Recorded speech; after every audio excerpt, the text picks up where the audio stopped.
ഇന്ത്യയിൽ സാധാരണ നിലയിൽ കരുണാകരന് പോലും പണ്ട് കാണാൻ സാധിക്കാതെ അത്ര ഗൗരവത്തോടുകൂടിയുള്ള ഒരു വലയത്തിൽ, സുരക്ഷാ വലയത്തിലുള്ള ഒരാളെ എന്തിനാണ് കണ്ടത്, എന്തിനാണ് കയ്യിൽ കെട്ടിക്കൊടുക്കുന്ന വാർത്ത നമ്മൾ കണ്ടതാണ്. കൃത്യമായിട്ട് ഫോട്ടോ വന്നെയാണ്. എന്തിനു കണ്ടു? ആരാണ് അപ്പോയിൻമെൻറ്റ് തയ്യാറായി കൊടുത്തത്? ആര് മുഖേനയാണ് കണ്ടത്?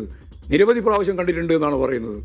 ഈ പ്രശ്നം വന്നതിന് ശേഷം ഇതും കൂടി വന്നപ്പോൾ നിങ്ങൾ മാധ്യമങ്ങൾക്ക് തന്നെ പഴയ ഒരു ഊർജ്ജമില്ല, പറയാൻ ഒരു കരുത്തില്ല, അത് പറയുന്നില്ല. എന്തിനാണ് കണ്ടത് എന്നുള്ളതിനെ സംബന്ധിച്ച് ഇതുവരെ പറഞ്ഞിട്ടില്ല മറുപടി. അപ്പോൾ സംഭവം മാറി വരുമ്പോൾ, അത് കോൺഗ്രസിലേക്ക് UDF-ലേക്ക് വരുമ്പോൾ സ്വാഭാവികമായിട്ടും ആ ചർച്ച തന്നെ ഒഴിവാക്കാനുള്ള ശ്രമമാണ് ഇപ്പോൾ നടത്തിക്കൊണ്ടിരിക്കുന്നത്. എന്നിട്ട് CPIM-നെയും ഇടതുപക്ഷ ജനാധിപത്യ മുന്നണിയെയും ഗവൺമെന്റിനെയും പ്രതികൂട്ടിലാക്കാൻ വേണ്ടിയിട്ടാണ് ശ്രമം നടത്തിക്കൊണ്ടിരിക്കുന്നത്. ഞങ്ങൾക്ക് CPIM കോൺഗ്രസിലെ ആളുകൾ ഇപ്പോൾ പ്രതിപക്ഷത്തിരിക്കുന്നവരാണ്. നിങ്ങളുടെ കയ്യിലാണ് അധികാരമുള്ളത്. അവരതിൽ പങ്കാളികളോ ഗൂഢാലോചനക്കാരോ ആണെങ്കിൽ, അല്ല, കോൺഗ്രസിലെ ആളുകൾ ഗൂഢാലോചനക്കാരും പങ്കാളികളുമാണെങ്കിൽ നിങ്ങളുടെ അന്വേഷണ സംഘത്തിന് അവരെ പിടിക്കാം. അധികാരം നിങ്ങളുടെ കയ്യിലുണ്ടല്ലോ. ഞാൻ ചോദിക്കുന്ന പക്ഷേ ഇപ്പോൾ നടക്കുന്ന ഈ ഇൻവെസ്റ്റിഗേഷൻ നീതിയുക്തമായിട്ടുള്ള അന്വേഷണമാണ് എന്ന് CPIM വിചാരിക്കുന്നു. ഞങ്ങൾക്കതിൽ സംശയമില്ല.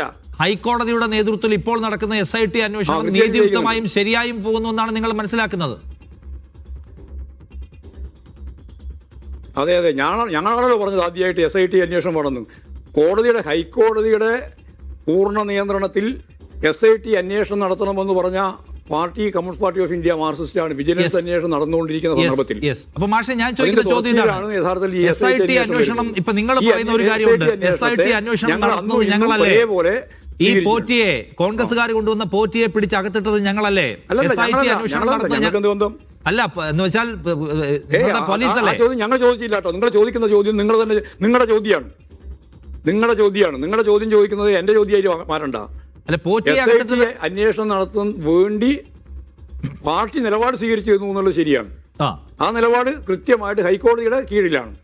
ഹൈക്കോടതിയാണ് യഥാർത്ഥത്തിൽ ആ അന്വേഷണം നടത്തുന്നതിന് വേണ്ടി ആവശ്യമായ നിലപാട് സ്വീകരിച്ചത്. SIT തീരുമാനിച്ചത്, ടീമിനെ തീരുമാനിച്ചതൊക്കെ അവരാണ്.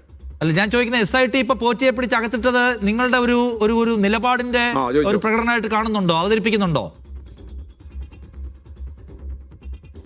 പിന്നെ എന്താ സംശയം? നിങ്ങൾക്ക് വേറെ ആരെ നിലപാടാ? ശരി, അപ്പൊ അതിന്റെ കൂടെ പിടിച്ച പത്മകുമാറിന്റെ കാര്യം മാത്രം അംഗീകരിക്കില്ല. SIT പോറ്റിയെ പിടിച്ചത് മികവാണ്. SIT പോറ്റിയുടെ കൂടെ പത്മകുമാറിനെ പിടിച്ചത് പാർട്ടി അംഗീകരിക്കുന്നില്ല എന്നാണ് കാര്യം.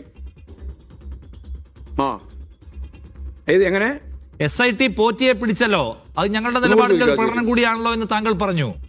SIT പോറ്റിയെ പിടിച്ചതിന് കൂടെ പത്മകുമാറിനെയും പിടിച്ചു. പത്മകുമാറിനെ പിടിച്ച ഘട്ടം വരുമ്പോ അതിൽ വിശദമായ പരിശോധന ആവശ്യമുണ്ട്, അന്തിമ റിപ്പോർട്ട് വരേണ്ടതുണ്ട് എന്ന് പറയുകയാണ് നിങ്ങൾ.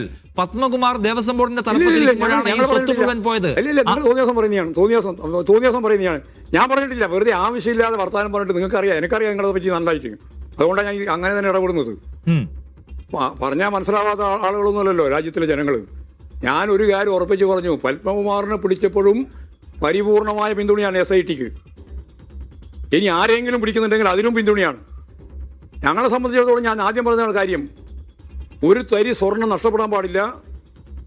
ഒരു ആളും ഇതിൻ്റെ പിന്നിൽ പ്രവർത്തിച്ച ഒരാളും ഒഴിവാകാൻ പാടില്ല. എല്ലാം നിയമത്തിൻ്റെ മുമ്പിൽ കൊണ്ടുവരണം. ആര് എന്നുള്ള പ്രശ്നമില്ല. ആരായാലും അവരുടെ പേരിൽ ഗവൺമെന്റ് കൃത്യമായ നിലപാട് സ്വീകരിക്കണം. ഒരു തരത്തിലുള്ള പിന്തുണയും ഞങ്ങൾ നൽകുന്ന പ്രശ്നമില്ല. ഇത്രയും കാര്യം ഞാൻ ആദ്യം പറഞ്ഞാണ്. ഇപ്പോൾ തന്നെയാ പറയുന്നത്. അവസരവാദപരമായ നിലപാട് സ്വീകരിച്ചത് കോൺഗ്രസ് ആണ്. മലക്കം പറഞ്ഞത് അവരാണ്. അതിനെപ്പറ്റി പറയാൻ നിങ്ങൾക്ക് ധൈര്യമില്ല. അല്ല, ഞാൻ പറഞ്ഞ കോൺഗ്രസിൽ കുഴപ്പക്കാർ ഇതുമായി ബന്ധപ്പെട്ടെങ്കിൽ നിങ്ങൾ പിടിക്കണം. നിങ്ങളുടെ കയ്യിലാണല്ലോ അധികാരമുള്ളത്. ഞാൻ ചോദിക്കുന്ന മാഷെ, ഇതിനകത്തൊരു കാര്യമുള്ളത് നോക്കൂ.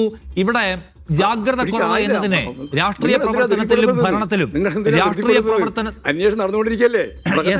രാഷ്ട്രീയ പ്രവർത്തനത്തിലും ഭരണത്തിലും ജാഗ്രത കുറവ് എന്ന പ്രശ്നത്തെ ഞാൻ പറഞ്ഞത് രാഷ്ട്രീയ പ്രവർത്തനത്തിലും ഭരണത്തിലും ജാഗ്രത കുറവ് എന്ന പ്രശ്നത്തെ സീരിയസ് ആയി സമീപിക്കുന്ന പാർട്ടിയാണ് communist party of India Marxist. ജാഗ്രത കുറവിന്റെ പേരിൽ പലപ്പോഴായി പല ഘട്ടങ്ങളിൽ പലർക്കുമെതിരെ നടപടി സ്വീകരിച്ചു നാം കണ്ടിട്ടുണ്ട്. PP ദിവ്യയുടെ അടക്കം ഉദാഹരണം നമ്മുടെ മുമ്പിലുണ്ട്. പക്ഷേ ദേവസ്വം ബോർഡിന്റെ തലപ്പത്ത് സർവാധികാരത്തോടെയും പത്മകുമാർ ഇരിക്കുമ്പോൾ സ്വത്ത് മുഴുവൻ പോയിക്കൊണ്ടിരുന്നു എന്നതിനെ ഒരു ജാഗ്രത കുറവായെങ്കിലും കാണാൻ പാർട്ടി തയ്യാറാവാത്തത് എന്തുകൊണ്ടാണ്? അത് ഞങ്ങൾ കാണും. ഞങ്ങൾക്ക് ഇതിനെപ്പറ്റിയുള്ള വ്യക്തമായ കാഴ്ചപ്പാടുണ്ട്. വരട്ടെ, നിങ്ങൾ പറയുന്നത് മാത്രം നടപടിയെടുക്കാൻ പറ്റില്ലല്ലോ പാർട്ടിക്ക്. ഞാൻ നടപടിയെ കുറിച്ചല്ല, ജാഗ്രത കുറവുണ്ടായോ പത്മകുമാറിനെ ചോദിക്കാൻ. അപ്പോൾ ഓരോരാളെ സംബന്ധിച്ച് ഓരോ പ്രതികളെ സംബന്ധിച്ചും അന്വേഷണത്തിന്റെ ഭാഗമായിട്ട് കണ്ടെത്തിയ കാര്യം പുറത്തു വരും.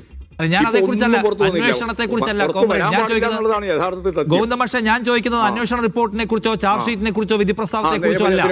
നിങ്ങൾ ദേവസ്വം ബോർഡിന്റെ പ്രസിഡന്റ് തലപ്പത്ത് അദ്ദേഹത്തെ ഇരുത്തിയപ്പോഴാണ് ഈ പണി മുഴുവൻ നടക്കുന്നത്. അതിൽ അദ്ദേഹത്തിന് ജാഗ്രത കുറവുണ്ടായി എന്ന് പാർട്ടി രാഷ്ട്രീയമായി കാണുന്നുണ്ടോ എന്നാണ് ഞാൻ ചോദിക്കുന്നത്.